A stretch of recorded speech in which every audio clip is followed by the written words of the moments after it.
Tell me if this sounds familiar.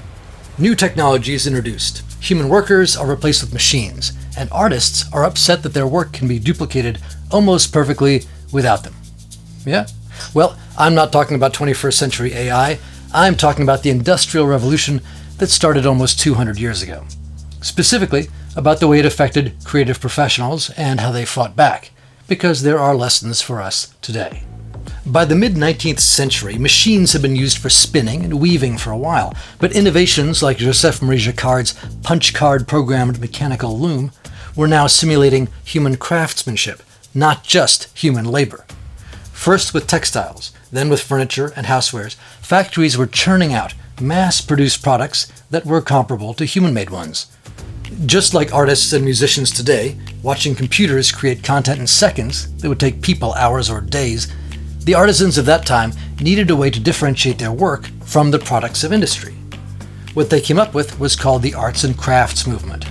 Now, this isn't like the arts and crafts you may have done with popsicle sticks in 3rd grade. It's a professional movement spearheaded by influential thinkers, especially John Ruskin and William Morris in England and Gustav Stickley in the US. To clarify, Morris and Stickley both had their own factories, so they weren't against technology. They were against the way that technology was dehumanizing society by treating people as interchangeable and ultimately disposable parts of a big machine. So instead of calling for destruction, the movement called for creation.